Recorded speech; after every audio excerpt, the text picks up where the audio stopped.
Наше слово называется «Слово Господне и пророчество». Давайте быстро откроем Писание. Евангелие от Иоанна, 10 главу. Вы хорошо знаете это местописание. Я прочту с 1 стиха.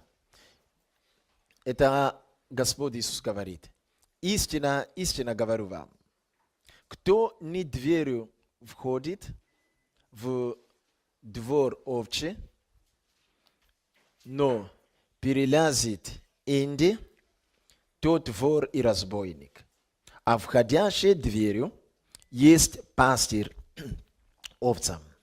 Ему предверник открывает, и овцы слышат голоса его. И он зовет своих овец по имени и выводит их. И когда выводит своих овец, идет перед ними, а овцы за ним идут, потому что знают голос его. За чужим же не идут, но бегут от него, потому что не знают голос его. Аминь. Итак, Библия говорит, Иисус говорит, на самом деле это была притча.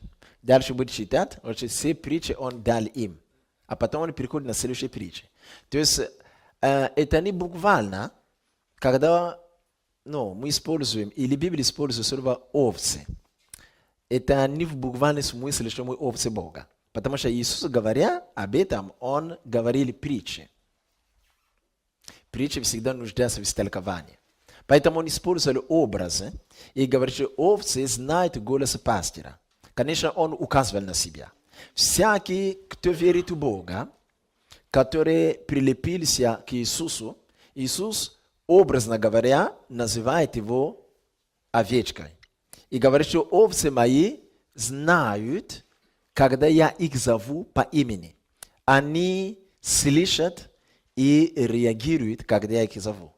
И они реагируют тем, что они идут за мною, и я веду их. И они знают мой голос. Итак, по логике Бога, Господь Иисус говорит о том, что овцы, если дитя Божие или овцы Бога, они знают, слышат голос Бога.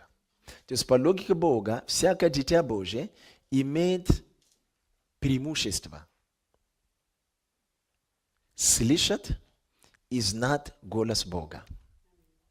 По логике Бога, поскольку мы являемся детьми Божьими, по притче Иисуса, овцы Божьи, мы имеем эту данность слышать Бога и знать Его голос.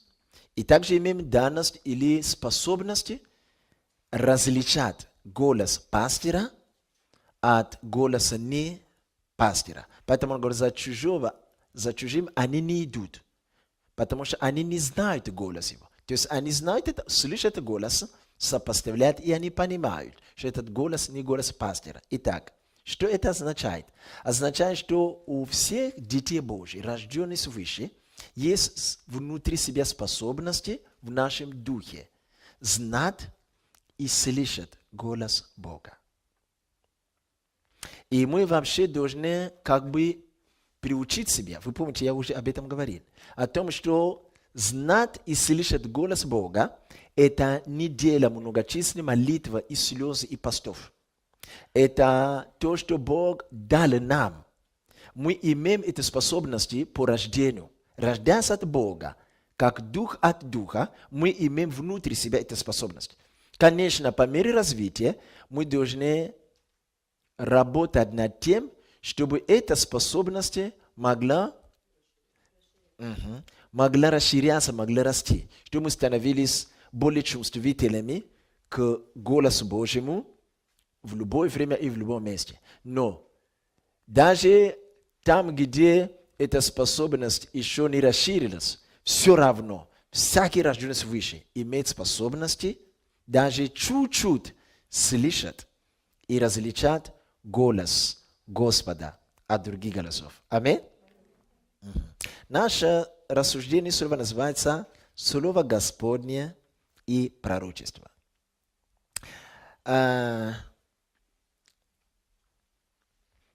Когда мы прочтем, например, Деяния апостолов,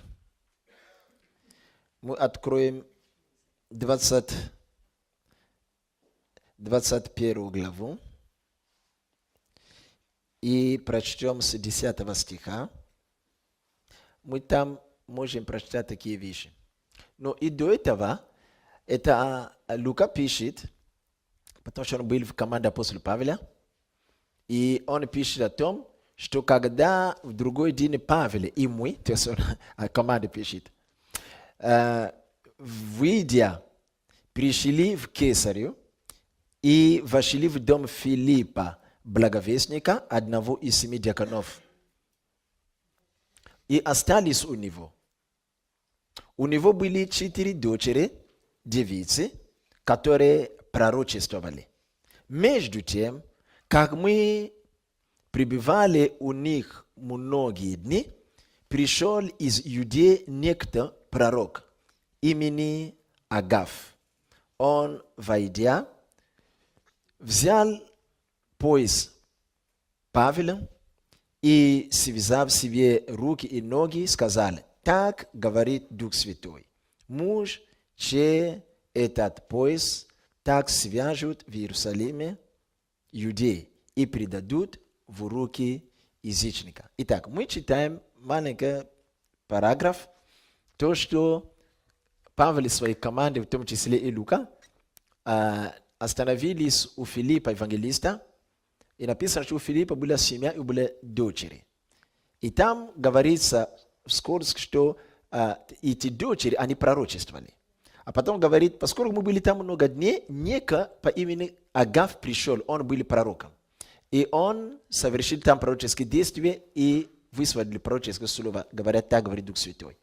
Итак, мы видим здесь, если будем читать дальше, там речь будет о том, что бывшие с апостолом Павла возмутились духом и сказали: «Павел, не ходи туда, не езжай в Иерусалим, смотри, что Агав сказал, что с собой сделает».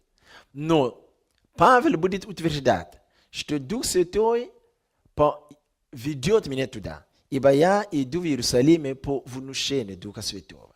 В то же время, по пути Дух Святой разнообразно пророчество, в том числе и через Агав он дает пророчество. Итак, мы понимаем, что каждый человек может слышать Духа Святого, то есть может слышать Господа, как мы читали. Если он рожден свыше, он овца Божия, он может слышать и вообще должен слышать и знать голос Бога.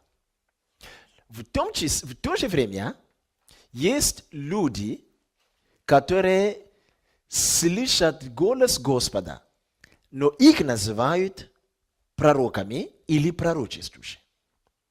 Итак, все должны или могут слышать голос Бога, но не все являются пророками или пророчествующими. То есть, стало быть, что все слышат голос Бога, или должны, или могут, но среди них есть некоторые, которые слышат голос Бога. Их называют пророчествующими или пророками. А что тогда отличает их от других? Если все могут слышать или должны слышать голос Бога. Почему другие, когда они слышат голос Бога, их называют пророками? Вы меня слышите? То есть есть что-то, которое отличает эти от других. То есть все 100 рожденных свыше слышат Господа. Но среди 100 слышащих Господа есть, например, 20, которые тоже слышат Господа, как все, но при том их называют, как бы отдельный титул дают им, что они пророчествующие или пророки. То есть эти 20, что-то отличает их от 80. Правда, да? То есть стало быть, что не все слышащий голос Господа является пророком или пророчествующим. В том числе или в то же время все должны или могут слышать голос Господа. Итак, если тогда мы возьмем два человека, один является дитя Божие, слышит голос Господа, Бог говорит ему, он отличает голос Господа и получает информацию от Бога, откровение. Наряду с этим есть другой, который тоже слышит голос Господа, получает откровение через это, но этого называют пророчествующий или пророк. В чем тогда разница? Аллилуйя. Стало быть, что есть Слово Божие и пророчество. Тот факт, что мы можем слышать голос Бога, еще не делает нас пророчествующими или пророком. Вот тут и бывает чуть-чуть путаница. В Новом Завете из-за излияния Духа Господь дает привилегии всем детям своим слышать и понимать голос Господа. Но в то же время в пятигранном служении Бог отделяет некоторых людей, и Он дает им мандат, и там их называют пророками. И в то же время первое послание апостола Павла к Коринфянам, 12 главу, Павел тоже отделяет некоторых людей, говоря, что некоторые будут иметь дары пророчества, которые не все будут иметь. Хорошо. Это означает, что не только слышание Господа делает человека пророком, потому что не пророк тоже может слышать Господа. Мы же начали с этого. Иоанн 10 главу. То есть тот факт, что человек может слышать голос Духа Святого в Духе и получать откровение, информацию, что Бог сказал сделать то и то, или обрати внимание на то, это еще не делает его пророком. Все должны ревновать о том, чтобы слышать Бога. Но услышав Бога, это не делает нас пророками или пророчествами. Что тогда делает человека пророком или пророчествующим?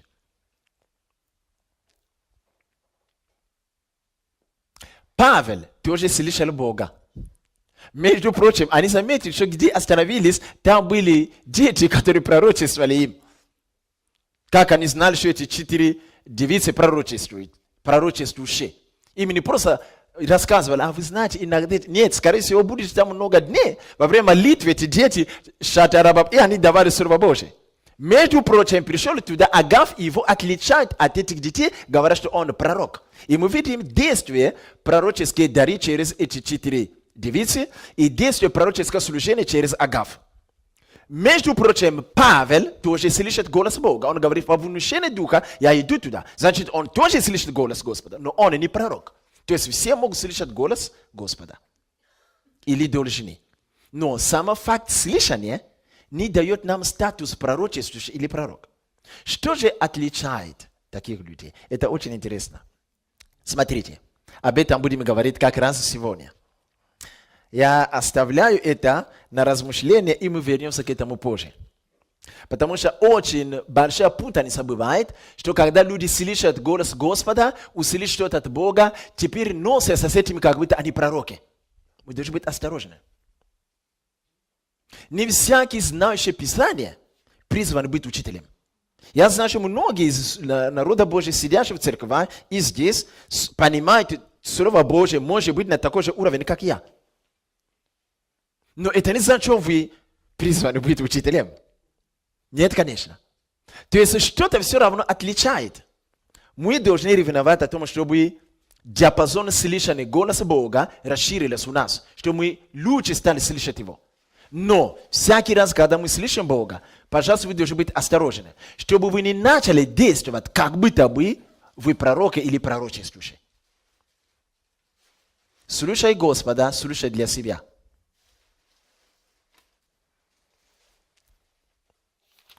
Хорошо, давайте пойдемте дальше. Мы поговорим о некоторых вещах, и когда мы вернемся к этому вопросу, вопрос вообще закроется, потому что мы уже получим ответы.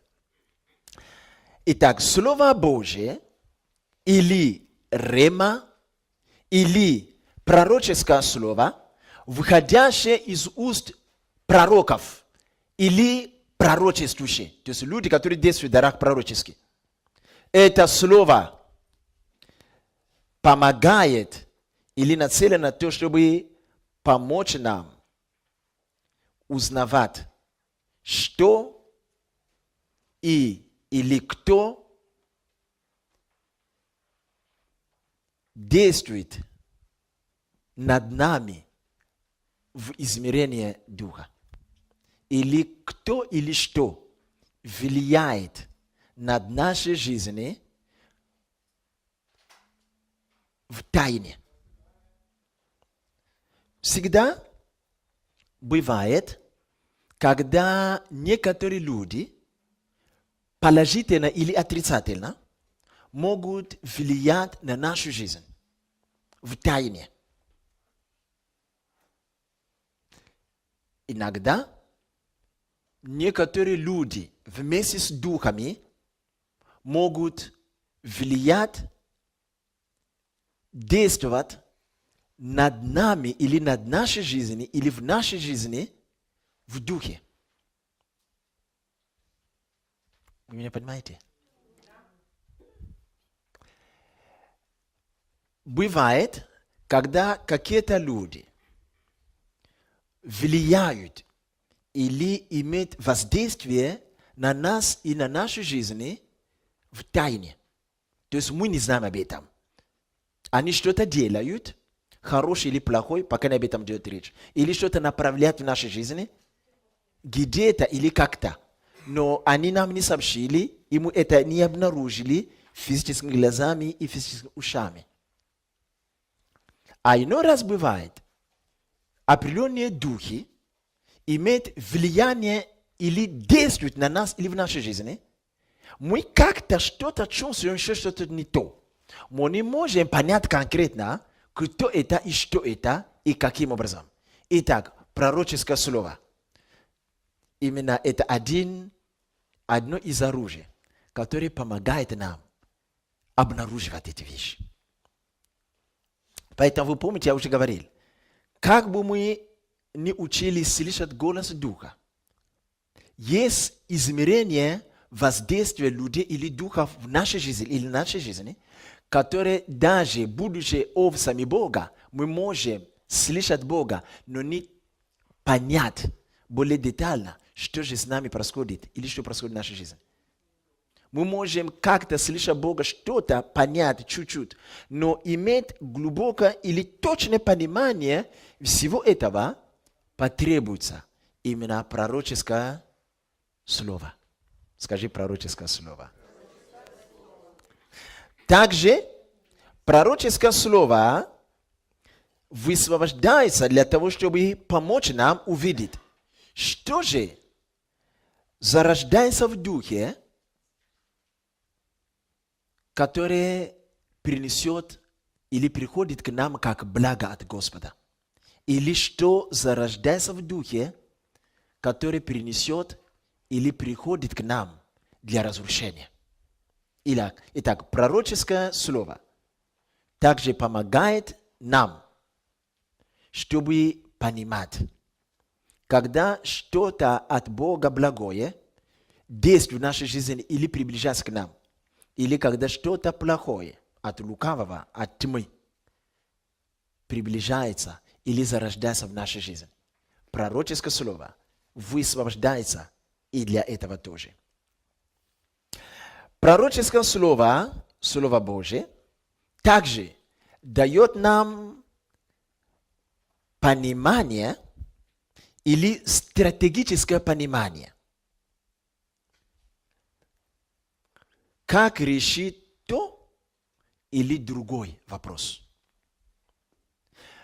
Человек может молиться, искать лицо Божие, и Господь может говорить ему о какой-то проблеме и как это решить. Но пророческое слово, вдобавок к этому, дает этому человеку стратегический подход.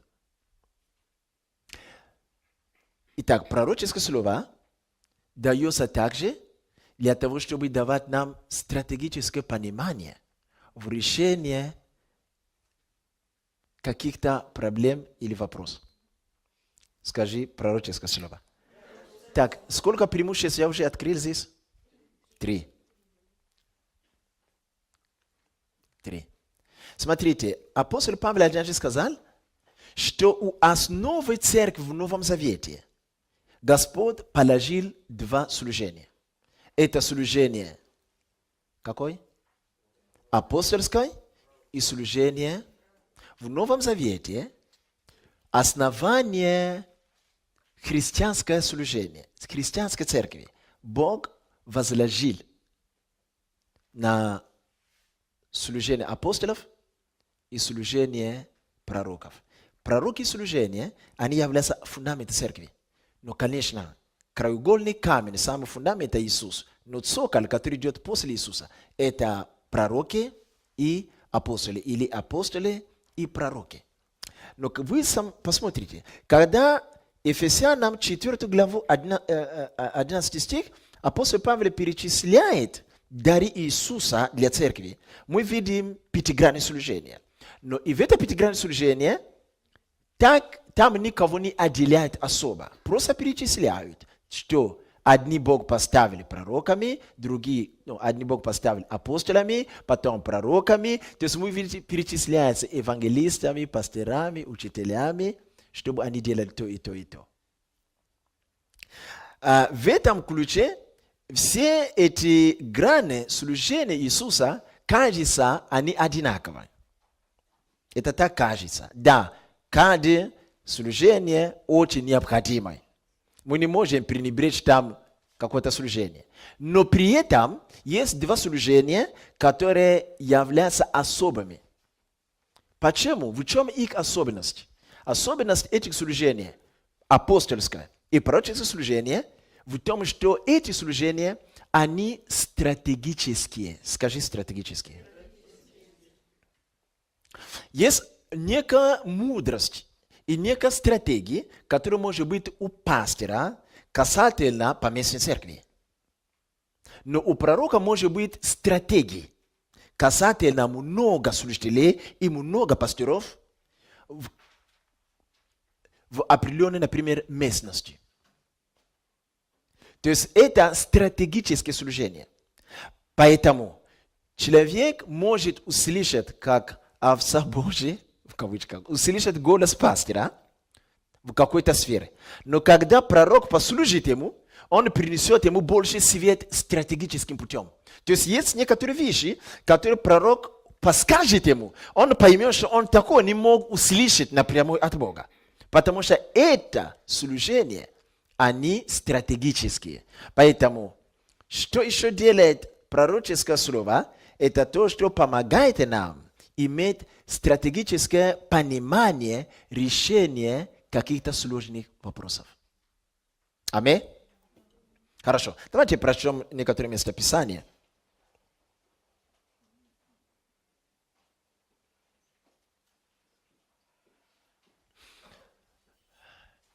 Но прежде нежели прочтем, давайте я скажу еще один момент здесь. Еще одно преимущество пророческого слова. Пророческое слово также помогает людям познавать себя. Мы об этом уже говорили в прошлый раз, да? Познавать себя и получать ясность о своей жизни. Когда мы ищем Господа, Бог что-то говорит нам в нашей жизни. Но вы почувствуете, что общая целостность картины невозможно уловить. Порой проходит время, однажды во время молитвы или рассуждения, Господь раз проговорили тебе о чем-то. Проходит 4 месяца, раз Господь что проговорит тебе о чем-то. И когда ты смотришь, как будто бы все это противоречит друг другу. Но когда мы получаем пророческое слово дает нам понимание, кто мы. И дает нам понимание, как бы ясность, как нам вести себя и как что нам делать именно в этой жизни. Пророческое слово. Скажи пророческое слово. Хорошо, давайте откроем некоторые местописания, и я буду объяснять некоторые вещи. Откроем 3 царств. Третий Царств, 22 глава. Я читаю с 18 стиха. «И сказал царь израильский Иосафату: не говорил ли я тебе, что он не пророчествует о мне доброго, а только худой?» Итак, если мы вернемся чуть-чуть назад, выше, мы прочтем, что цари шли на войну. И один из царей, Иосафат, очень боялся Бога. Сказал: давай мы узнаем у пророков, что же думает Бог о нашей войне. И они позвали много пророков, и те пророчествовали, у них было единодушное пророчество, что идите на войну, вы выиграете. А потом царь Иосафат спросил: а нету больше здесь, в этих краях, какой-то еще пророк Господень? И тот царь ответил: да, есть еще один, его зовут Михея. Но он пророчествует мне всегда худой. Вот то, что я прочитал, да? Но Иосафат сказал: ну все равно, друг, давай позовем его. И они пошли и позвали Михея. И посланные к нему уже говорили: когда ты придешь, ну постарайся пророчествовать хорошо. Потому что все пророки до тебя, все пророчествовали хорошее пророчество. То есть цари ободренные, они уже готовятся. Так что он говорит: хорошо, я приду, я провозглашу только то, что Господь мне сказал. И когда он пришел, он провозгласил слово, что иди, ты выиграешь. Тут царь говорит: что ты меня обманываешь, скажи правду. И тогда он сказал правду, что выслушай слово Господне. Наша тема называется слово Господне. Я видел Господа, сидящего на престоле своем, и все воинства небесные стояли перед ним по левой и по правой руке его. И сказал Господь: кто склонил бы Ахаву, чтобы он пошел и пал в Рамофе? И один говорили так, а другой говорит так. Один говорит так, другой говорит так. Это один, это кто? Другой говорил так. И выступил один дух перед лицо Господне и сказал: я склоню его. И сказал ему Господь: чем? Я выйду и сделаюсь духом лживым в устах всех его пророков. Господь сказал: ты склонишь его и выполнишь это. Пойди и сделай так. Слушайте. И там мы читаем: и вот, и говорит Михея всем, и особенно этому упрямому царю: теперь Господь попустил духа лживого в уста всех твоих пророков. Но Господь не изрек о тебе доброе. А там был один пророк, Седекия. Он вышел и себе сказал: как это? Я пророчествовал от лживого духа. Не может быть такого. Как это, что Дух Божий отошел от меня? Итак, что мы говорим? Мы говорим это, что пророчество бывает послано к нам, так, чтобы помочь нам. Кто или какие духи влияют на нашу жизнь в измерении тайны, в измерении духов. Итак, эти пророки, было их много, несколько сотен. Они молились перед царями и пророчествовали. И все видели и слышали в духе, что идите на войну, вы выиграете. Когда пришел Михея, Михея сказал другой и объяснили, почему он говорит другой. Он говорит: потому что у меня было пророческое переживание. Вообще это ночь. Я видел картину. И в это видение я видел Господа, сидящего на престоле своем. И я видел, как разные духи выступали перед ним. И Бог сделал то и другое. Поэтому теперь Бог попустил лживого духа, который спустился и вошел в уста всех пророков.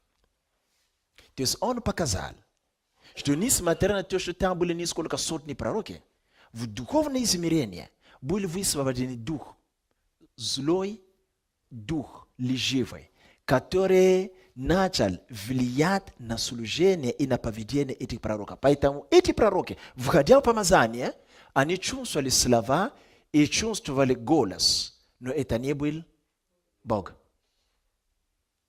Потому что Господь как бы убрал свое помазание и попустил дух лживого. Итак, Михея, именно в пророческое переживание, он мог въехать и понять, какой же дух начал влиять на этих пророков. Поэтому всякое действие, которое мы можем совершать, или всякое служение, пророк может помочь нам увидеть, через какого духа мы действуем. Седекия, это 24 глава, Седекия вышел из себя, сказал, так это, что Дух Божий отошел от меня, чтобы живой Дух заговорил через меня. Это значит, что Седекия уверен был, что он действует от Бога. Если он уверен был, значит, у него был опыт в этом. Это не первый раз он пророчествовал. То есть он действовал от Бога, и он видел плоды. И он уверен был, что он действует под помазанием Бога. Но по определенным причинам он попал в сеть. И находясь в этой сети вместе с другими пророками, Бог убрал руку, помазание, и Дух лживый спустился. И он не заметил это. Кто мог помочь Седекии? Другой пророк, который не был в этой сети, который мог иметь пророческое переживание, в данном случае это Михея, который пришел и сказал, твои пророки так пророчествуют, и они уверены. Но на самом деле все не так выглядит. Потому что в данном случае есть другой дух, который Бог попустил, который влияет на этих пророков. Видите, что как бы есть пророки, но пророческое действие или служение Михея идет глубже над пророками. Потому что эти пророки, будучи даже пророками, люди, которые слышат и видят в духе, вы со мной? Не заметили, что в данном случае они слышат и видят от лживого духа. Другой пророк должен был им помочь. Также и мы сказали, что все дети Божьи могут слышать Бога и начать даже при этом что-то делать. Именно пророк поможет тебе, чтобы ты знал, Бог ли действительно тебе говорил. Или, когда ты действуешь, Бог ли действительно мотивирует тебя? Дух Божий, на самом деле, Он ли стоит за тем, что ты делаешь? Эти пророки, их было много, в том числе и Седекия, который был уверен в себе. И я верю, что он был человеком Божьим. Но в определенное время они дали промах и не могли понять. Они уверены были, что они видят Духом. Но на самом деле они видят от другого Духа. Итак, пророческое слово может помочь нам увидеть, кто или что влияет на нашу жизнь в измерении тайны. Или какой дух влияет на нашу жизнь в духовном измерении. Мы можем слышать Бога. Да, мы призваны к этому. Мы должны расти в этом. Но не всегда, даже слыша напрямую от Бога, мы сможем иметь более глубокое понимание, что с нами происходит. Поэтому как раз в пятигранном служении есть служение пророков. Если все мы могли понимать от Бога напрямую, тогда это служение не находилось в этом. Их функция в том, чтобы расширять и углублять наше понимание. Они доскажут то, что мы не могли увидеть. Они помогут въехать в то измерение, которое мы не могли понять. Поэтому даже после того, как мы понимали и слышали голос Бога в конкретных вещах, если у нас есть сомнения, уместно будет вопрошать Бога через пророков, чтобы они вылили на все это свет. Может быть, мы правильно идем, а может быть, что-то другое влияет на нас. Мы не всегда можем знать более детально мотивы, которые побуждают нам делать то и другое. В Библии написано, все пути человека кажутся ему самому прямыми. Но только Бог знает, какой из этих путей кривой. Поэтому как раз Бог и делегирует благодать пророкам, чтобы помогать смиренным сердца. Когда человек заблуждается, он не хочет. Кто на этой земле хочет заблудиться? Нету. Но мы заблуждаемся. И когда человек действует в заблуждении, у него как бы 99% уверенность. Нет, ну как это? Нет, я точно так, точно знаю, что это так. Поэтому нам нужны пророки, чтобы могли помочь нам. Вот эти ребята действовали в духе заблуждения, лживый дух. Но они не знали это. Но когда пришел Михея, слава Богу, что Михея сохранился, что Бог открыл ему всю картину. И он пришел не только поговорить с царями, но этим он и, я уверен, что помог этим пророкам. Они поняли, что вау, мы уверены были. Но оказывается, что это были не Бог. И тогда люди возвращаются назад, чтобы искать, откуда они не спали. Аминь? Конечно. Давайте откроем еще одно местописание. Мы откроем малый пророк Осия. 4 глава. Осия. 4 глава. Мы читаем с 11 стиха. Мы могли читать до этого, но слишком много будет. Блуд, вино и напитки завладели сердце их. Народ мой вопрошает свое дерево, и жезл его дает ему ответ. Ибо дух блуда ввел их в заблуждение, и, блудодействуя, они отступились от Бога своего. Итак, определенное время в Иерусалиме народ Божий, да, соблазняется и начинает кадить другим богам. И мы читаем, что они стали напиваться, блудодействовать и поклоняться деревам, кадить другим богам. И Бог объясняет. Это пророк пророчествует. Понимаете, когда мы смотрим на... мы читаем Библию, да? Что нам мешает понять правильное Писание? Потому что мы читаем, например, от начала книги или главы до конца. Читая, мы слышим, что говорит Бог, что думает Бог, что говорят люди, как они реагируют и как они живут. Мы знаем и то, что происходит на улице, и то, что происходит в доме. Но теперь представьте себе по-другому, что мы узнаем, или мы знаем только то, что происходит на улице, то есть в народе. А то, что происходит за кулисами, то есть где Бог принимает решения с ангелами, с пророками, мы это не видим. Это означает, если с таким взглядом смотреть на это местописание, мы увидим, что народ Божий стал больше веселиться, много напиваться, а иногда ходить вопрошать другим богам. Это все, что мы видим. Но когда Бог говорит то, что Он видит, пророк провозглашает мысль Бога, он говорит, все это происходит, потому что дух блуда ведет их. То есть над этим народом спустился дух. Если ты возьмешь эти ребята, сядешь перед ним, будешь уговаривать их, почему вы оставляете Иеговы? Он был с нами. Смотри, как он вывел вас из Египта. Неужели вам не страшно? Они скажут, да, страшно. Как только ты уйдешь, они пойдут опять туда. Почему? Потому что как будто бы их ведут. Только пророк может посмотреть, сказать, почему мы советуем, мы наказываем, что бы мы ни делали, ничего не срабатывает. И тогда Бог открывает, что же происходит и кто влияет над людьми в тайне или в спрятанном духовном измерении. И тогда пророк пророчествует, потому что они водимы духом, злым духом. То есть определенный дух въехал, захватил много людей именно в народе Божьего. И даже совершая эти грехи, совесть уже их не беспокоит. Потому что когда человек водим злым духом, совесть уже не реагирует. И если ты спросишь, ну что тут такого, все нормально. Потому что он водим духом, как будто его ведут. Кто может открыть? В данном случае мы видим, что именно пророк Осия открывает это. Что Господь показывает ему, что этот народ не сам по себе ведет себя таким образом, но он ведет себя таким образом из-за того, что Вадим, кем? 4 царство, 6 глава, я читаю с 8 стиха. Но мы могли бы прочитать еще до этого.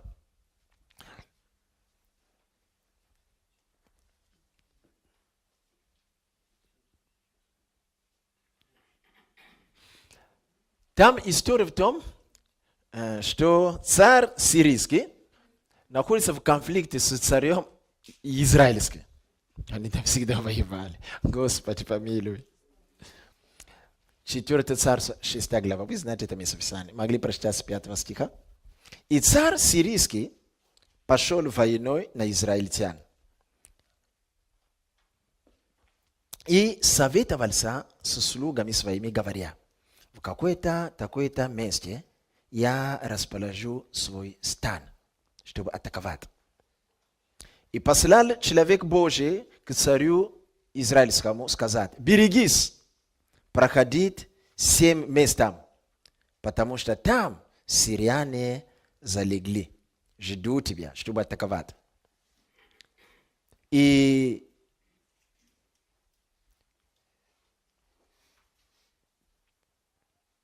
востревожилось сердце царя сирийского по всему случаю. И призвав он рабов своих, спросил: скажите мне, кто из нас в сношении с царем израильским? И один, почему он спросил? Потому что каждый раз, когда он собирался совет с своими воинами, скажет: так, завтра, послезавтра, мы знаем, что царь израильский поедет куда-то. Проедет, скорее всего, через такой дороге. Итак, мы там спрятаем некоторые 5 воинов и 5 боевиков, чтобы как только он пройдет, вы убили его. Они ждут с утра до вечера, он не проезжает. Проехали другим путем. Послезавтра опять сказали: на этот раз он проедет. И они поняли, где его хотят атаковать, он все равно проезжает другой дорогой. Сказали, что, скорее всего, есть кто-то из среди моих воинов. Когда мы принимаем решение на совете, он тайком бежит туда и сообщает ему, поэтому мы не можем его поймать. И один из его слуг сказали: нет, никто, господин, из нас нет, но есть один пророк, его имя Елисей. Именно он пересказывает царю израильскому и те слова, которые ты говоришь в спальной комнате своей. Он усугубили, конечно. Но он дал понимание, что есть некто, который сверхъестественным образом имеет очень большие уши. То есть, находясь в другой стране, за закрытой двери, на совете, где нет камер, вы говорите шепотом, у него все звучит как громко на ухо. И он идет сказать: так, там враги хотят тебя побить, поэтому делай то и то. Сказать: а вот как. Кто это был? Пророк Елисей. Я верю, что цари тоже были помазаны. И, скорее всего, когда царь двигался, он мог почувствовать в сердце, как будто бы что-то не то. Или не хочется идти, или он идет с тревогой. Это Бог говорил ему. Но видите, Елисей идет выше, идет больше. Он не просто говорит: царь, ты, наверное, что-то чувствуешь, берегись, мы точно не знаем, что. Нет, он приносит проливать свет. Говорит, что то, что ты чувствуешь, это не просто так, не ходи этой дорогой, там тебя убьют. Потому что там 4 ребята сидят с калашником. Поэтому, вот. То есть пророческое слово приносит ясность. Кто или что влияет или может действовать, воздействовать на нашу жизнь в тайне. И об этом говорит. Угу. То есть они это делают в тайне, где-то. Это не духи, это люди. Решили убить его. Но кто-то приходил и сообщал царя. Когда они решали эти вопросы, Бог это видел. Ангел это видел. Но кто-то в теле должен это решить. Поэтому Бог и ангелы сообщали некому. Они сообщали Елисею. И Елисей приходил и передавал информацию. И тогда тайны становились открыты, и царь мог спастись. Аминь. Аллилуйя. Хорошо. Давайте еще прочтем одно местописание, а потом мы поговорим еще чуть-чуть более глубоко. У нас еще чуть-чуть времени есть. Откроем Оси. Малый пророк Оси. Мы прочтем 12 главу, 13 стих. Но там, конечно, он говорит об этих же, которые стали грешить. Он напоминает, откуда их Господь вел, и как он воевал за них. И потом он говорит так: через пророка Господь вывел Израиль из Египта, и через пророка он охранял его. Аминь. Через пророка Господь вывел свой народ из Египта. Через пророка Господь охранял его. Подождите, я-то думал, что Бог охранял людей через ангелов. Я видел Писание, что Он охранял их, и ночью над их головой горел огненный столб. А днем над их головой было что? Облака осеняющие. Библия говорит, через пророка Бог вывел свой народ из Египта. Через пророка Бог охранял их. Как это возможно? Там не написано через пророков. Там написано через пророка. Много или одного? Одного, да? Через пророка. Конечно, мы с вами понимаем, что в данном случае речь идет о Моисее. Но я-то думал, что Бог охраняет людей через ангелов.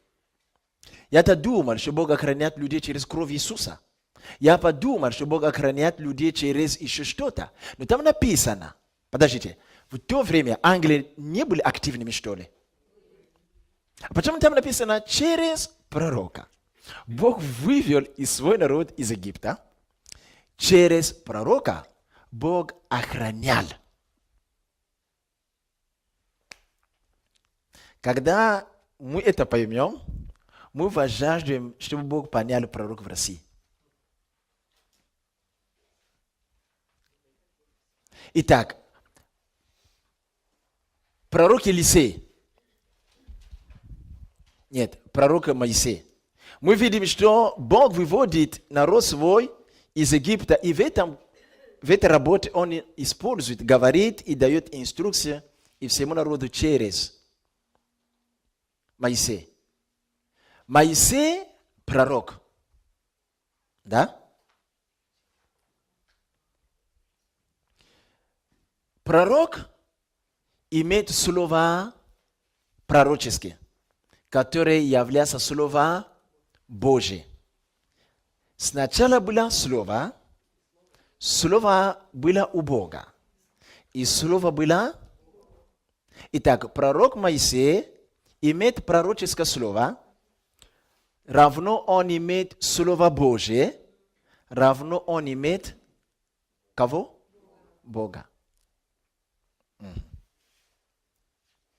Поэтому, когда будете читать о Моисее, в исходе там Бог сказал ему: я поставлю тебя Богом, а Аарон будет твоим пророком. Есть определенные измерения. В следующий раз, если Бог позволит, я поговорю о разных уровнях и разных грань пророческого служения или пророков. Пророк от пророков разные. Давид назван пророком, но он отличается от Моисея. Моисей назван пророком, но он отличается от Елисея. Давид назван пророком, но он отличается от Авраама. Авраам назван пророком, но он отличается от Еноха. Вы со мной? Но я, как английски сказали, Иоанн, скрой это, запечатай это откровение, это для некоторых позже. Это для пророков, это не просто общее. Смотрите. Через пророка, через Моисея, Бог вывел народ. Ну, мы тут соглашаемся. Потому что он использовал его, он приносил Слово Божие, люди боролись с ним, но слушались, и Бог вел их. И написано, с этим нам легко согласиться. Написано, через пророка Бог охранял народ. Вот тут я сижу и думаю, как это возможно? Я привык думать, что ангелы охраняют, они ополчались. Почему через пророка? Слушайте, что отличает пророка от других служений? Просто вот эта мозаика, мы об этом не очень думаем. Даже когда мы думаем об этом, да, но из-за недостатка чего-то мы не будем соглашаться с этим. Неудивительно, что пророк вместе с апостолами является как фундамент церкви, и они стратегические служения.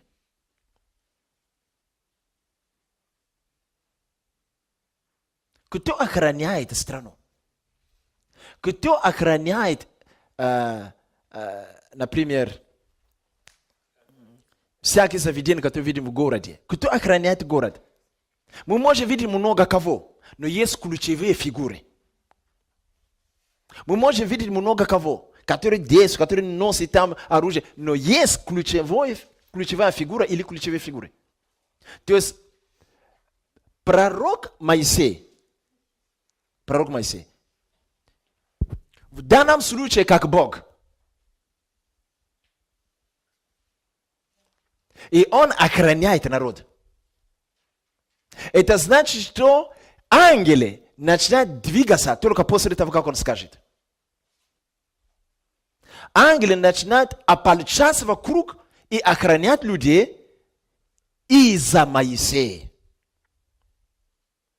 Поэтому вы читаете, когда ребята пошли на войну, он сел на возвышенном месте и поднял руки. Когда он поднял руки, ангел выступил вместе с народом Божьим, и народ Божий начал побеждать. Как только опустили руки, то есть ангелы, они активны из-за Моисея. Кто ведущий? Ангелы и Моисей? Конечно. Поэтому через Моисея Бог охраняет народ. Вот я это продемонстрировал. Это значит, что пророческое служение – это своеобразное служение. Некоторые пророки, как Бог, когда Он скажет, ангелы выступают. Ангелы могут прийти, получить повеление от Бога на землю. Но пока этот пророк не будет действовать, эти ангелы ничего не сделают. Но не у всех служителей так. Некоторые служители, они могут чего-то не делать, ангелы Господь будет действовать. Но пророк Моисей здесь, он охраняет народ. Итак, некоторые пророки охраняют народ. Это значит, что ангелы Божьи и кровь Иисуса начинают быть активны вокруг нас и в нас из-за этих пророков. Поэтому, когда такие пророки умирают, народ становится уязвимым. Поэтому видите, как только какой-то пророк, не все, но некоторые пророки умирали в Израиле, все, Израиль опять превращался в идолопоклонников. И битвы опять восстанавливались. И филистимляне начали опять нападать на них. Через пророка Бог охранял. Это значит, что пророческое служение, некоторые пророки, они не просто имеют слово от Бога и говорят, так говорит Господь. Нет, они могут не провозглашать, так говорит Господь, но в духе, то, что они присутствуют там, то, что они молятся, что-то начинает происходить. Потому что их дух становится как командир в духовное измерение. Их человеческий дух из-за помазания и мантию, который имеет от Бога, оно привлекает ангелов. И ангелы как будто несутся вместе с ним. И когда он действует, ангелы высвобождаются. Теперь убейте этого пророка. Ангелы вернутся на небо. Или ангелы становятся там, но они не могут двигаться. Потому что те, к кому они были закреплены, его нет. Поэтому через пророка Бог охранял народ. То есть сохранность народа от Бога становится зависит от пророка. Поэтому пророки очень важны в народе. они активируют духовное измерение для людей. Они активируют духовное измерение для ангелов. Понимаете, если просто оставаться на букве Нового Завета, эти вещи непонятны. Скажем, как это? Мы верим в кровь Иисуса. Есть Иисус, Иисус в нас. Пророки некоторые, они активируют присутствие Божие. Понимаете? Иногда бывает, что какая-то церковь проводит служение по обыкновению своего, совершая сильные молитвы, но если вы пригласите туда однажды пророка, мы ревнуем об этом в последние времена, если Бог позволит, вы увидите, в нашу церковь придет очень мощный пророк, если Бог позволит нам, и вы увидите изменения. Когда он служит, люди начинают видеть видение, люди падают в транс, то есть духовный мир становится активнее. Там, где мы не были активны, мы не будем знать, что с нами происходит. И те ангелы, которые сидели рядом с нами, они начинают нас исцелять. То есть это что-то. То есть через пророка Бог охраняет людей. Через пророка Бог вводит. Большинство мощное освобождение. Это удел пророков. Потому что главное, одна из серьезных гран служения пророков – это освобождение. Поэтому Моисей есть освободитель. Поэтому Иисус есть освободитель. Поэтому Илья есть освободитель. Поэтому Иисус Навин есть освободитель. Поэтому Ной есть освободитель. Поэтому Авраам есть освободитель. Поэтому Давид есть освободитель. Все, которые я перечисляю, они пророки. Первое грань служения пророков – это освобождение. Поэтому Бог освободил свой народ из Египта через пророков. И после освобождения Он и продолжает охранять их.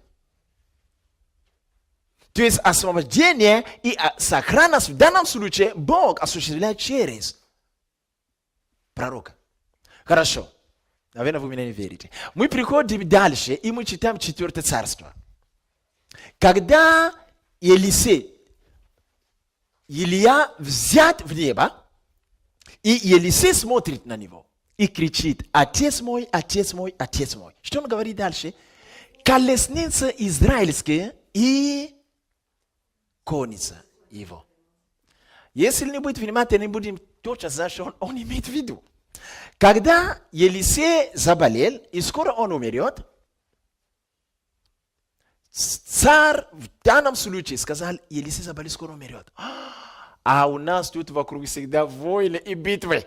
Когда он был с нами живой, все было по-другому. Нет, он прибежал, сказал: отец мой, отец мой, отец мой. Это царь говорит. Я уже читал такое местописание.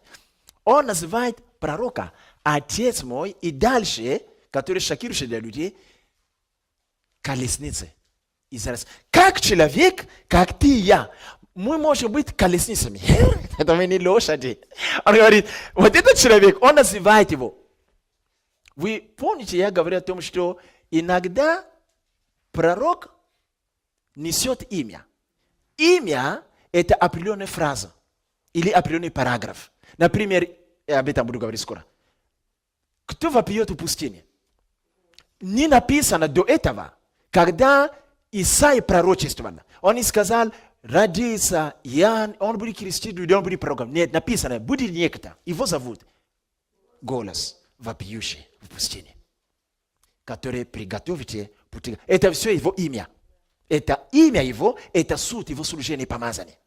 Также и Елисей, царь сообразил. Сначала вы скажете, но пророк старший, младший пророк Елисей имеет откровение и говорит старшему, называет его колесница израильский. Хорошо, теперь он занимает это место. Приближаясь к концу служения, этот царь, не будучи пророком, приходит и имеет откровение. И называет Елисей колесницей израильской. И конница его. Что означали эти слова в их время и в их народе? Означал армия. Армия Израиля. Один человек, царь признает, говорит, ты армия Израиля. На самом деле, по логике Старого Завета, и в те времена, даже в наши времена тоже, там главнокомандующий кто? Царь. Даже сегодня в наших странах тоже. Командующий кто? Царь. То есть царь Давид это вел на войну. Царь Сауль. То есть царь служение царские в Старом Завете, самое первое. Вообще было у них только две главные грани служения царское служение, тогда, которые помазали. Это вести войны и побеждать обязательно, и судить людей. Судить в том смысле, как бы судить и проводить правосудие с целью, чтобы защищать бедных и заботиться о нищих. Вот это было главное служение царей. Это царь, который ведет от Бога войны, он приходит к Елисею, который никогда не держал калашников, и говорит ему: ты армия наша. Ты армия наша. Когда Елисей сказал об этом про Или, этот царь не был там. Значит, этот царь имел переживание, имел откровение. Он понял, что если Елисей умрет, мы пропали. Подожди, оружие у него там воины, несколько тысяч ребят, которые тренируются. Но один человек, который не тренируется там, отвечает за все. Поэтому он приходит и говорит: не умирай, мы погибнем. Ты армия Израиля. В Библии написано: через пророка Бог освобождал свой народ. И через пророка Бог охраняет свой народ. Поэтому Елисей и охраняет народ Божьего. Но вы не увидите, что он носил оружие. Вы не увидите, что он входил утром и что делал. Он жил как будто бы обычный служитель.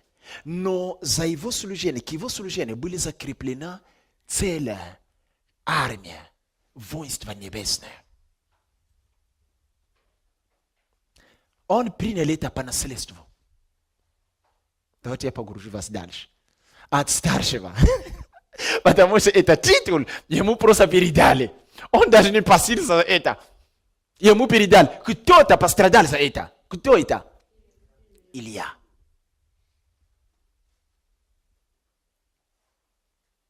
Кто-то пострадал за это. Это Илья.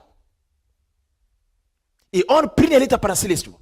Поэтому, когда он одел, отец мой, колесница израильская, он раздрал свои одежды и одел одежды Илии. Когда ангелы воинства небесные посмотрели, сказали: он как Илий. Они соединились к нему.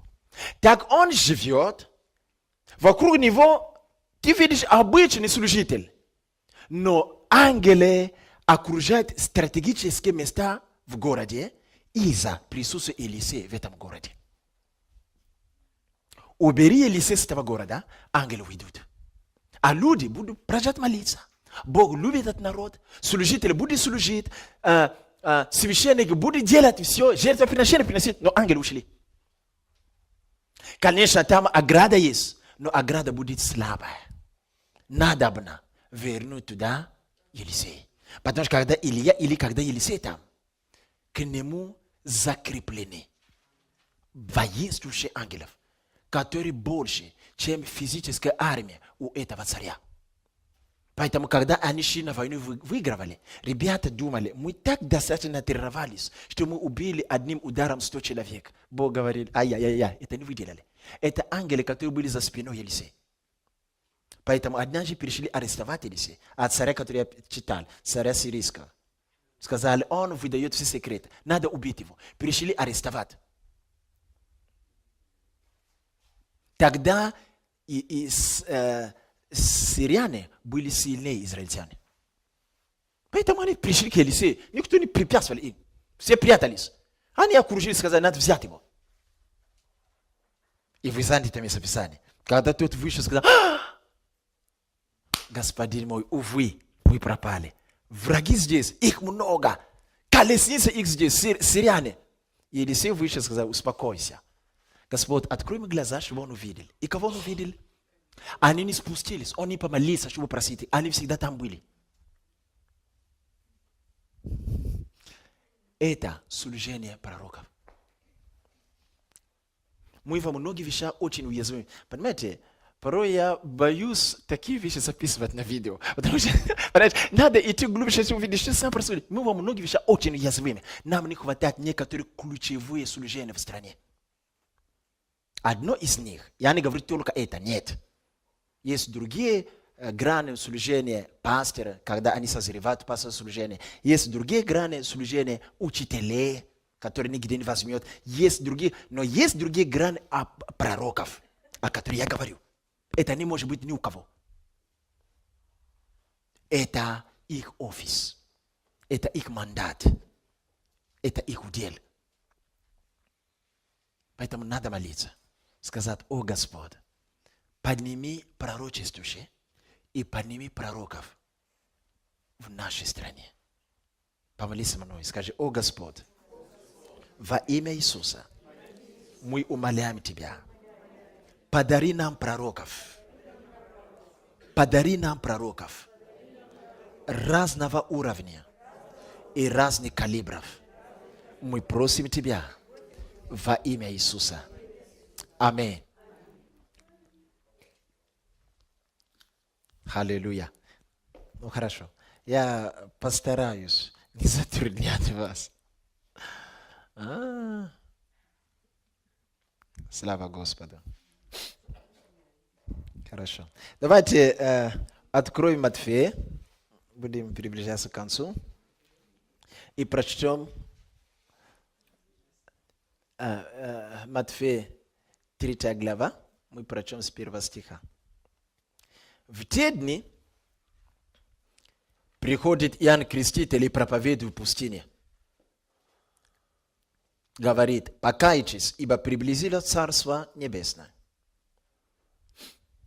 Ибо он тот, о котором сказал пророк Исаия: глас вопиющий в пустыне, приготовьте путь Господу, прямыми сделайте стези Ему.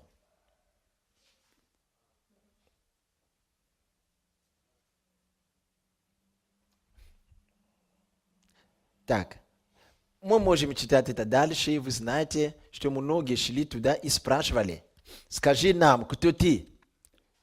И он говорит: я не пророк, я не тот и не другой, я глас вопиющий в пустыне.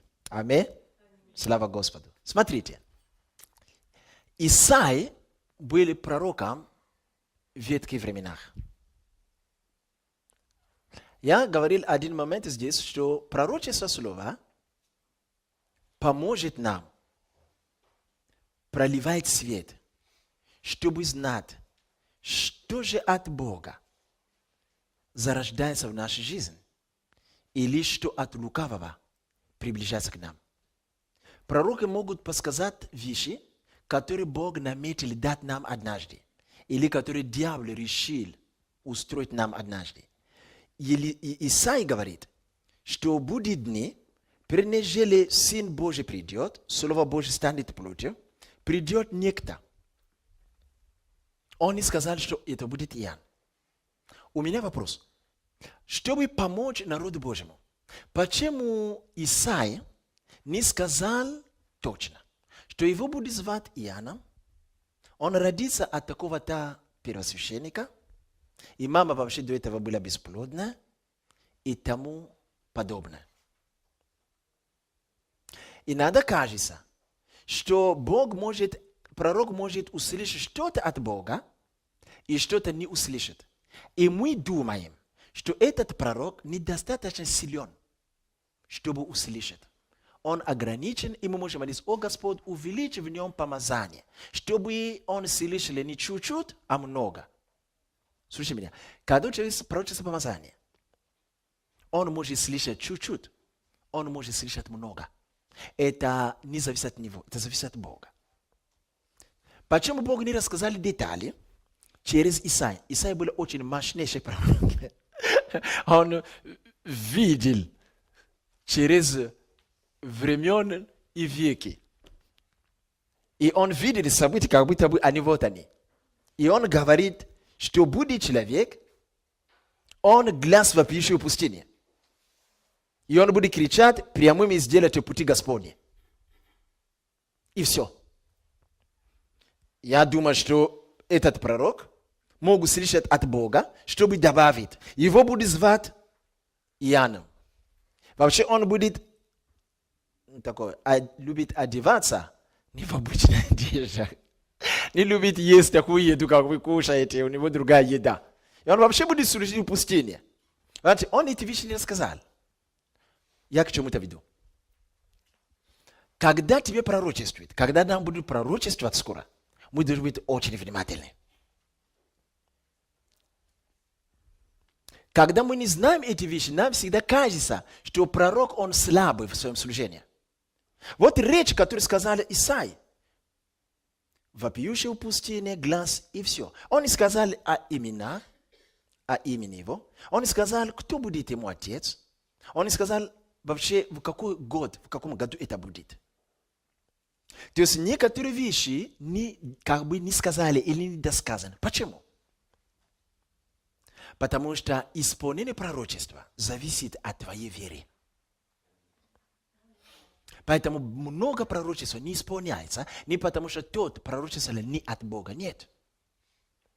Потому что некоторые вещи Бог удерживает, чтобы провоцировать в тебе жажду искать дальше и продолжать веровать. Вера смотрит. Когда человек верит в что-то, он начинает смотреть, чтобы это увидеть. Потому что вера же есть. И аминь. Осуществление ожидаемо. То есть мы ожидаем с открытыми глазами. То есть мы проверяем, мы исследуем. Открытые глаза не просто нет, это открытые глаза. По логике Бога означает, мы наблюдаем, мы исследуем, мы взвешиваем. Если эти люди, народ израильский, взвешивали, наблюдали, они бы узнали, что о нем он говорил. Но вы заметите, немного людей узнали, что пророчество Исаия исполнилось. Эти пророчества они читали каждый шаббат. Но когда Иоанн Креститель вышел, начали служение, немногие узнали. Поэтому дальше будете читать, приходили, спрашивали, скажи нам, кто ты? Ты ли Христос, Мессия, которого мы ждем? Он говорит, нет. Ты пророк? Он говорит, нет. Я глаз вопиющий в пустыне. Мы называем его пророком. Но он сам говорит, что я не пророк, я глаз вопиющий в пустыне. Для человека, для нас с вами это противоречие. Как это? Он же пророк. Иисус будет говорить об этом. Из всех пророков, рожденных от женщин, он пророк. Почему он не назвал? Пророк это самые такие люди, которые не очень понимали. Ты не поймешь. Он говорит, нет. Ты Мессия, которого мы ждем. Он говорит, нет, я не Мессия. Ты пророк? Говорит, нет, я не пророк. А ты кто? Я глаз, вопиющий в пустыне. Потому что пророк в данном случае это общее название служения. Или служитель в определенный офис пророческий. Поэтому много пророков есть. Это общее название, это общий титул. Но он раскрывал через это свою суть. Если поговорить только на уровне пророков или пророк, тогда Исаия сказал бы, как его будет звать, где он родится. Но Исаия говорил о нем не в связи с офисом и служением, которое он будет вести. В пророческом служении, будучи пророком. Нет. Исаия, говоря о нем, он раскрывал суть того, что он будет нести, какую весть он будет нести, центральную весть, в своем пророческом служении. Поэтому Исаия заговорил о его самом, кто он внутри, он глаз, вопиющий. Но на самом деле он действует как пророк в пророческом служении. Но когда спрашивают у него, он убирает титул, он говорит, я не того, я даже не пророк, но я глаз. Он указывает на суть. Некоторые пророки, вы не будете знать, что он пророк. Потому что Бог, говоря о нем, он будет раскрывать всего лишь суть. Хорошо, давайте я убежу вас. Смотрите, Иисус сказал, кто даст моим маленьким ученикам моим стакан воды во имя ученика, он получит награду. Аминь. А что это за ученики? Кем они стали или кем они являлись? Они были апостолами. Но Иисус не сказал, кто даст апостолам. Он сказал ученикам. То есть по титулу они были учениками. А по их внутреннее содержание от Бога и мощь, они были апостолами. Вы нигде увидите, что Иисус назвал их апостолами. Это мы увидели, это содержание. Поэтому апостол Павел говорит, что мое апостольство доказано у вас. То есть внутреннее содержание, он апостол. Поэтому некоторые апостолы сегодня, вы можете не знать, что они апостоли. Поэтому вы можете видеть, они совершают какое-то служение, как ученики Иисуса. На самом деле они внутри апостолы. Также и пророки. Некоторые пророки, известно, что они пророки, но когда вы заметили, что, например, пророк, первый, о котором мы говорили, Моисей, вы когда-нибудь видели в служении Моисея, но мы, может быть, много чего не знаем, но относительно того, что написано, в служении Моисея, вы видите, что Моисей входил и видел слово знания о людях? Нет.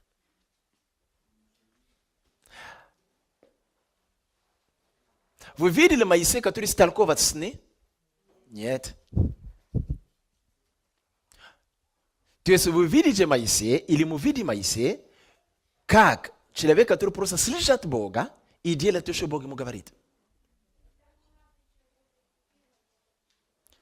Когда мы смотрели на Агав, пророк из Иудеи, который пришел туда, к Филиппу однажды, вы видите, как он говорит, так говорит Дух Святой.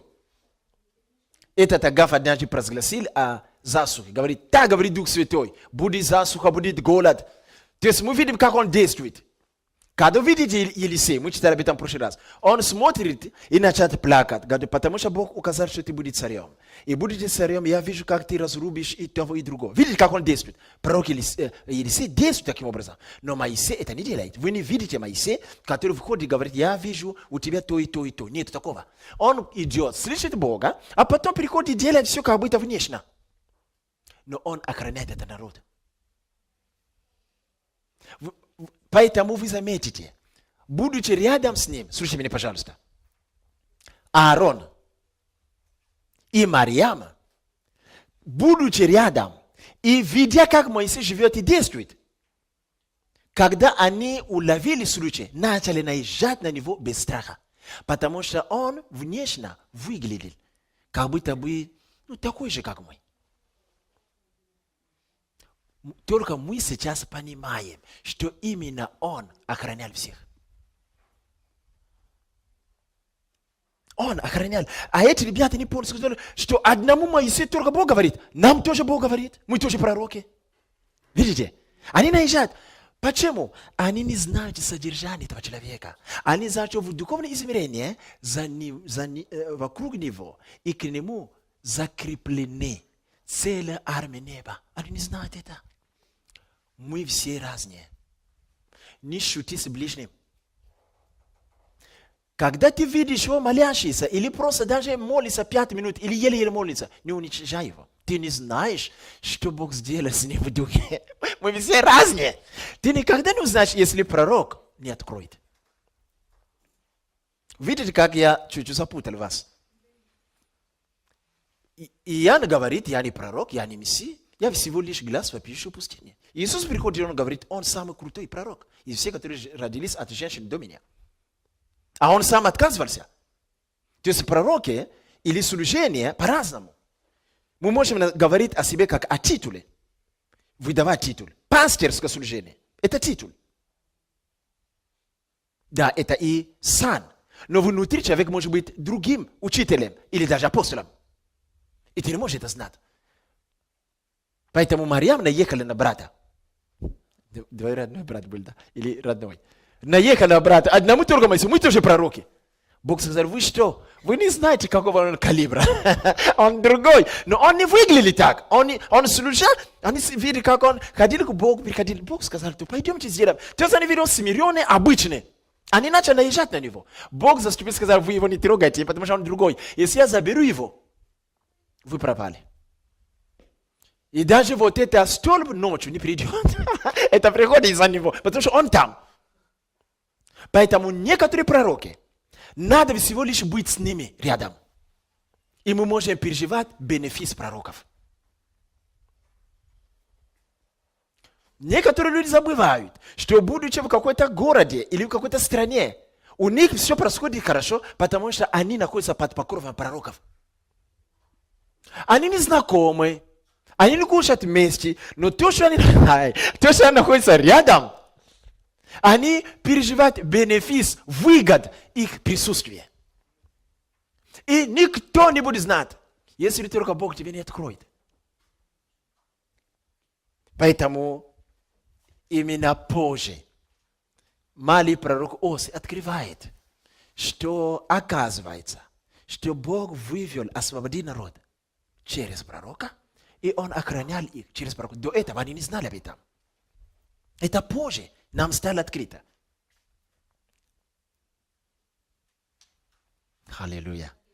Итак, приближаясь к концу, я хочу оставить вам в некоторые глубокие размышления.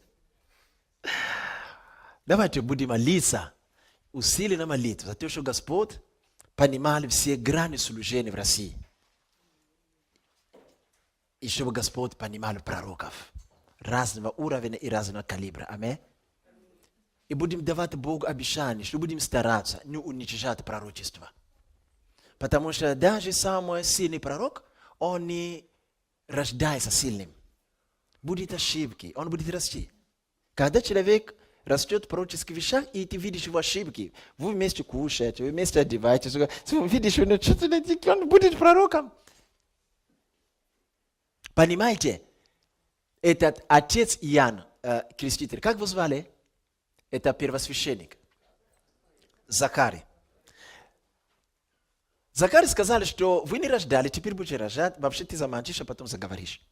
Это все, что мы не знаем, что произошло в семье, когда этот ребенок, вы просто понимаете, он был первосвященником, он был священником, то есть по роду, это Старый Завет, этот ребенок должен был идти по линии отца и стать священником, хотя бы посещать храмы, минимум. Этот ребенок убежал из дома. Перестал ходить в храм. И начал жить вдали от всех в пустыне. Родители посмотрели. Ангел пришел к нам. Сказал, что у вас родится ребенок. И он будет таким-таким. Вау. И не идет по стопам веры отца. Убежал из дома. И вообще живет и прячется. И неизвестно, как он живет. И не посещает родных. И когда они наверняка пришли искать его. Волосы. Даже ничего сами. Акрили, да. Что за сын священника? Сын священника. Мы Библию просто рассматриваем. Если прочитать, то есть ты не поймешь. Сын священника. Потому что пророк, он другого соса. Он не может расти, как все.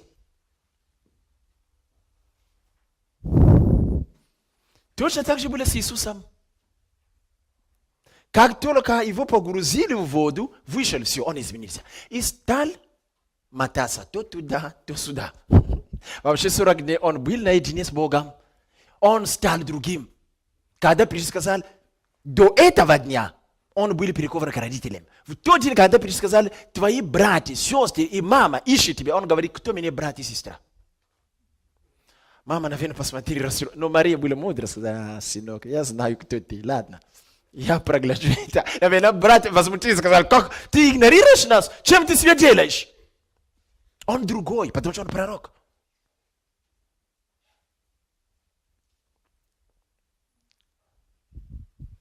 Именно такие пророки, которые...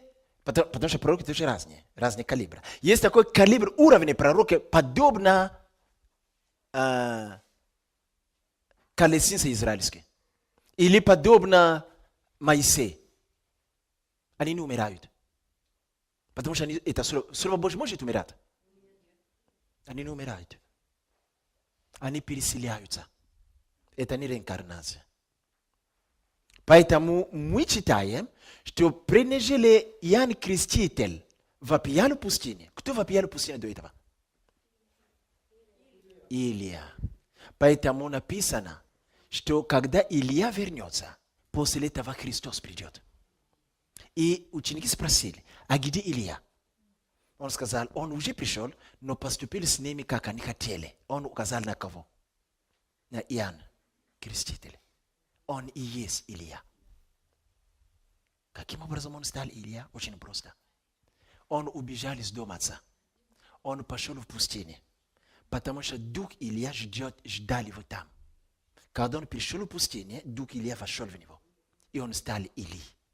Поэтому пророк – это не дочь или сын, который ты родил. Пророк – это не душа. Пророк – это дух.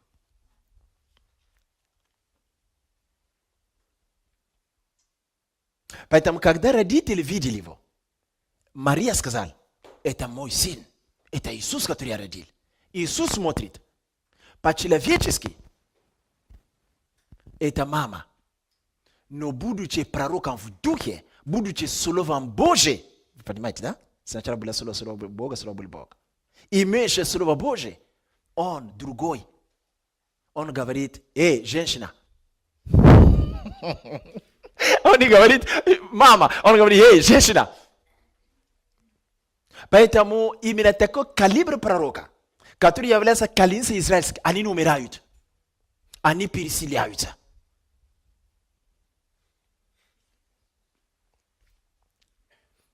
Поэтому Иисус Христос где?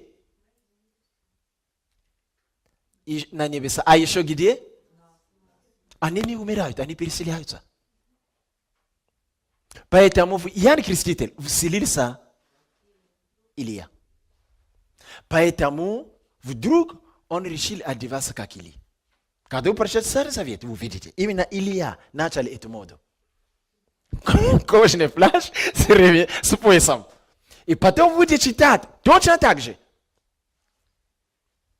Иоанн Креститель. Кожаный плащ и пояс. Именно Илья кричал в пустыне, говоря, душу мою забери, Бог. Именно Илья не умер. Алло?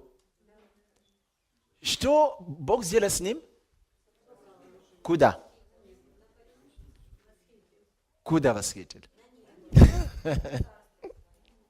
Слава Богу.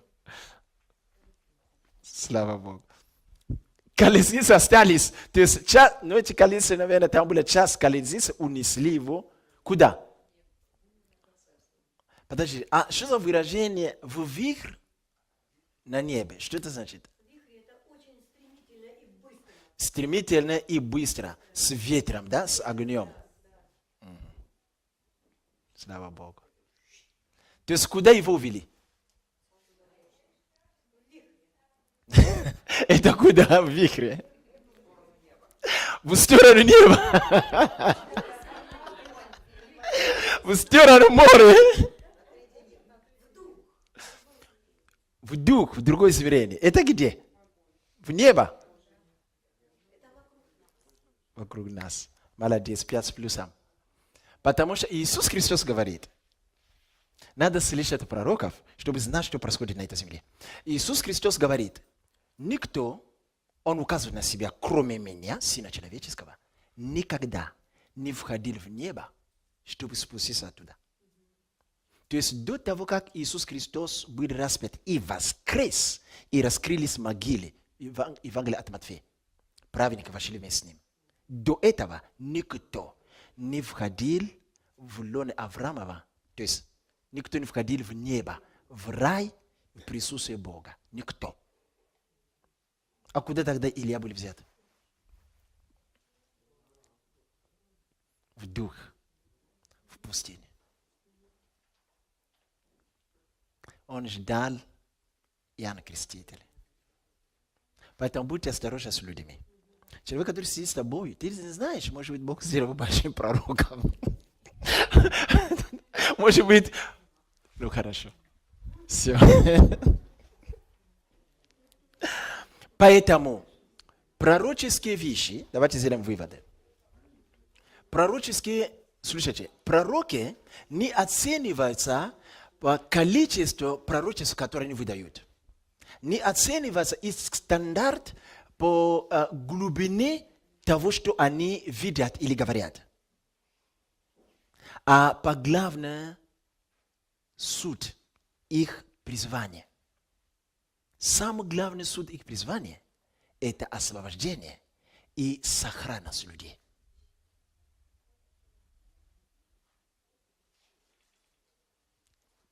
Поэтому вы видите такой пророк, как Самуил.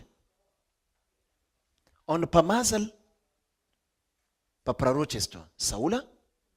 Потом через несколько дней весь народ должен были собираться, чтобы представить его народу. Когда весь народ собирался, куда делся Саул? Он спрятался. И написано, начали вопрошать Бога. Там был самый крутой пророк, это Самуил. Но Самуил не видит, где спрятан Саул. Он же пророк. Он мог видеть, но не видит. Видите? Поэтому можно сказать, он даже не может знать. Его искали, нашли. Там пророк не мог видеть. А мы-то привыкли, что пророк должен видеть. Видите? Поэтому нельзя взвешивать пророка, потому что вы слышите, что он видит или что он слышит. Есть некоторые люди, которые могут видеть часто и слышать часто в духе. В то же время они могут быть не пророками. Моисей не видел в духе. Он всего лишь слышал голос Бога громко. И делал то, что он делал. Но он был самый крутой пророк. Он не видел сознание, он не сталкивал с ним. Он был очень сильный пророк. То есть пророчество служения или мощь пророка связан с тем главным проектом или намерением Бога, который он двигает, чтобы спасти людей. И там были знамения, чудеса. Елисей. Даже кто-то меня спрашивает, но Елисей был такой мощный. Но как же он умер от болезни? Неужели он такой, видишь, в духе всегда? Он не мог увидеть, что его мучит и исцелиться. Это наше измерение, размышление. Но вы видите, Библия говорит, что он был вся армия Израиля тогда. Потому что все дублируется. Есть физическое измерение, есть духовное измерение. Есть армия физическая, есть армия духовная. И он отвечал за эту страну. Он отвечал за весь Израиль. И он был вождем армии. Но физически он выглядел как обычный служитель. И вы видите, он не во многих местах пророчествовал. Эти пророки не часто много пророчествовали. И слыша редкие пророчества, можем подумать, что они никудешние. И мы чаще всего можем видеть людей, которые просто слышат голос Духа, как мы сказали, овцы мои слышат голос. И мы вообще больше обращаем внимание на таких людей, нежели на те, которые являются пророками, но они не часто говорят, что я слышу Бога или вижу Духа. Нет. Но они что-то делают. Кто может помочь нам? Опять же, только пророки могут помочь нам увидеть, как малый пророк Осия помогает народу, говоря, а вы забыли, что именно через пророка он вывел вас из Египта. Именно через пророка, поэтому вы были в сохранности везде и в пустыне. Они не знали, что это был он, это делал. Поэтому вы заметите, что и Моисей не умер. Алло? Потому что такие пророки не умирают. Если они умирают, то катастрофа везде. Они всего лишь где-то ожидают и где-то действуют, а иногда переселяются. Это не реинкарнация. Аминь. Вывод. Нам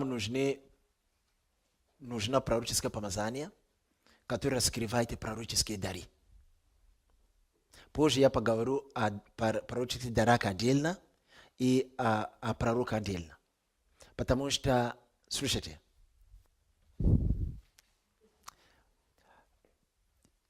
некоторые люди имеют пророческие дары. Они могут иметь разные служения. Они могут быть апостолами, пастырами, ходатаями, диаконами, в том числе иметь дары пророческие. Другие имеют пророческие дары, потому что они призваны быть пророками. Пророческие дары для них становятся как бы школа, для того, чтобы в будущем действовать как пророки. Когда они начнут действовать как пророки, пророческие дары начнут не проявляться так, как раньше. Потому что пророческие дары не делают человека пророком.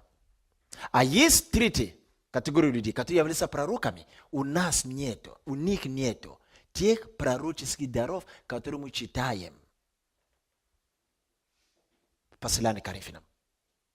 Это противоречит логике, потому что мы-то думали, что если человек пророк, значит у него есть пророк. Как вы думаете, у Моисея были пророческие дары? Он был пророком, но он не видел ни слова знания, ни слова мудрости. Чтобы мудрость была, это отец жены приехали сказать, он много чего не знал. Но он слышал голос Бога и пришел физически это делал. Он был пророком. И он освобождал людей и в духе, потому что это служение, это духовное измерение. В духе он имеет офис, пророк, и, соответственно, ангелы окружают его, они действуют. Он не обязательно видит видение. Моисей не видит видение. Я доказал это даже Самуил не видит видение. Конечно. Поэтому, слушайте меня, пожалуйста, мы можем воспитать. Есть три категории. Есть люди, которые просто слышат голос Бога. И мы все должны слышать голос Бога, потому что мы овцы Его. Аминь? Дальше. Бывает другая категория людей. Кроме того, что они овцы, они также имеют дары пророческие. Это может быть слово знания. Это может быть дар пророчества. И в этом можно расти, становиться более мощно. Но они не призваны быть пророками. Они могут быть ходатаи, они могут быть пастыры, они могут быть... Но у них есть. Есть третья категория. Вы следите за мной. Где люди имеют пророческие дары, некоторые пророческие дары. Слово знания, слово... Ну, как Елисей. В то же время они являются пророками. А есть четвертая категория людей, которые не имеют пророческие дары, но они кто? Пророки. И как их различать? Вот. То есть в нашем понимании мы больше всего приковываем внимание к пророческим дарам. И на это мы делаем выводы, что они пророки. Не обязательно. Большинство людей, пророков, они имеют, может быть, 1-2 дара пророческие. Потому что эти дары могут быть и у апостолов тоже. Но они не пророки. Поэтому дар от даров разный. Аминь. И пророк от пророков разный. Поэтому мы должны культивировать дары. Дары чаще всего проявляются, когда действует помазание.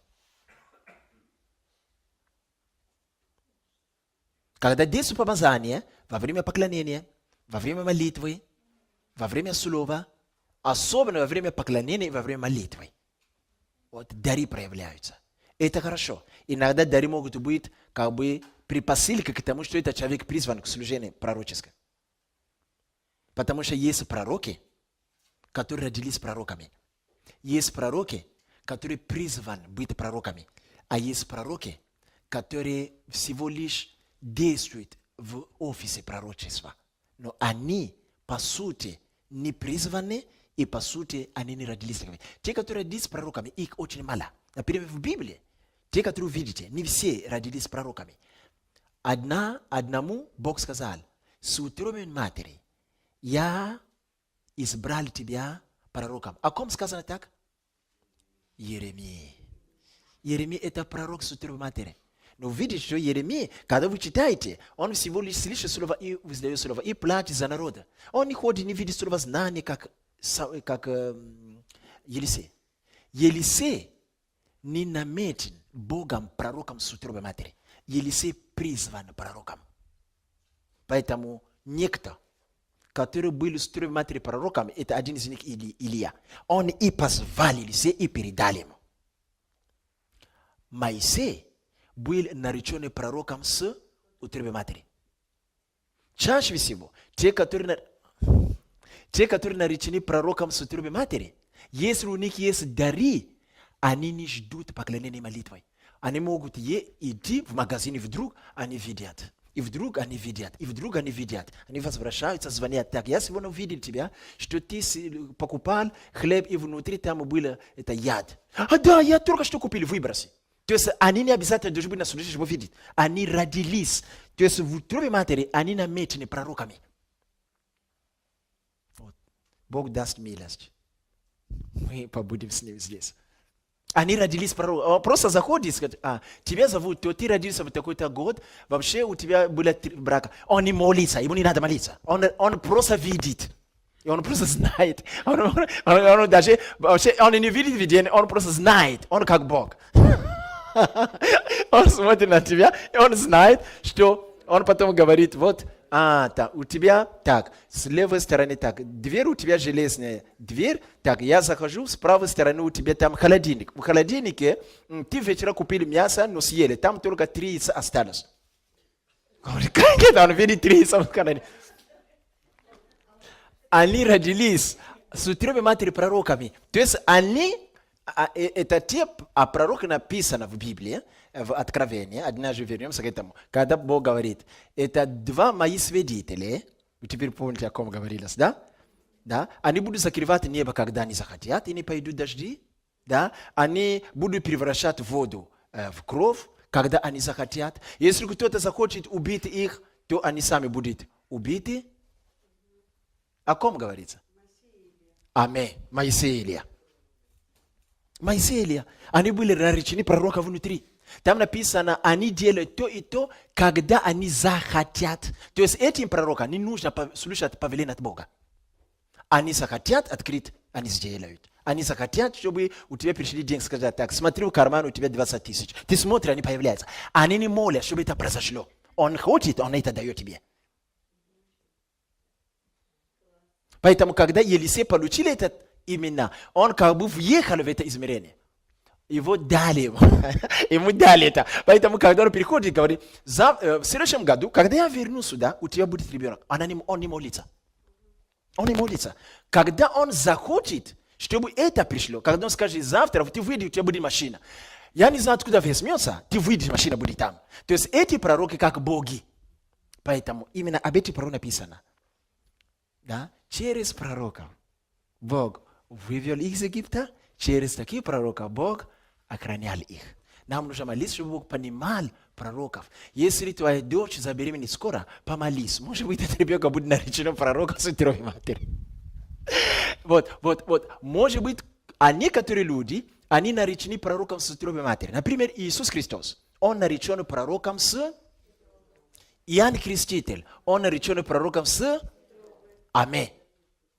Но, чтобы Господь Иисус, нареченный пророком с утробы матери, раскрылся, может быть, некоторые из вас наречены пророком с утробы матери. Потому что некоторые могут быть наречены пророками с утробы матери, но кто-то должен раскрыть их. Поэтому Иисус Христос, наш Господь, был наречен пророком Сына Божьего с утробы матери. Но вы видите, до того, как Иоанн возложил на него руки и покрестил его, он не мог войти в служение. Некоторые из вас могут состариться, но в то время вы были наречены пророком с утробы матери. Но из-за того, что нет было Иоанна Крестителя перед вами, и вы не раскроетесь. Кто круче, Иоанн Креститель или Иисус? Запутались. Давайте я вам помогу. Приходит Иисус к... Вы меня не нравитесь сегодня. Приходит Господь Иисус к Иоанну Крестителю. Иоанн Креститель говорит, вот агнец Господень, который берет грехи. Он знает его в духе. Он говорит, вот идет тот. Говорит, я недостоин. Даже преклонившись, развязать, это означает даже прикасаться к его ступням и туфлям. Он настолько святой и выше меня, что я даже не имею права. Хорошо. В следующий день приходит Иисус. Иоанн видит его еще раз. Сказал, вот агнец Господень. И приходит, Иисус заходит в воду и подходит к нему. Иоанн думает, что Иисус будет крестить его.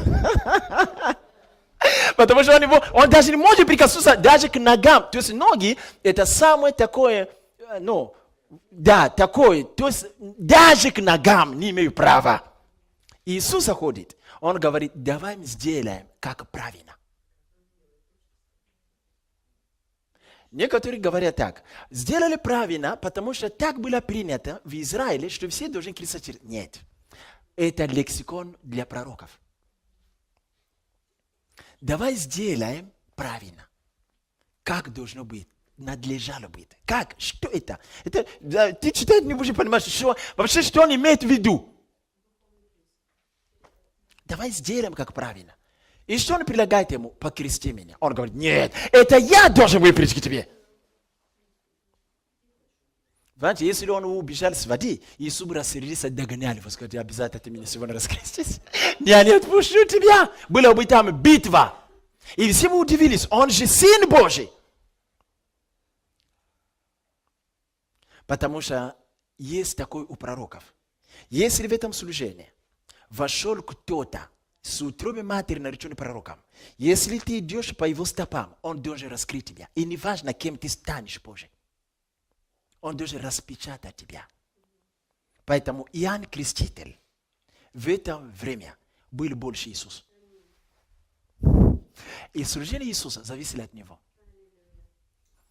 Поэтому он сказал, другими словами, ты не только мои ноги будешь касаться, но возложи руку твою на голову мою. И он возложил руку на него и погрузил его. И как он сделал, написано, что? Видите? Видите?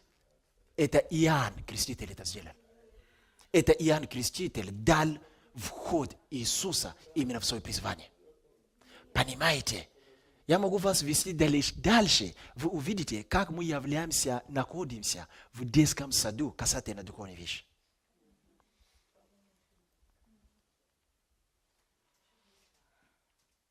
Чудеса. Аминь. Давайте на это закончим. То вы домой и не пойдете. Давайте на это закончим.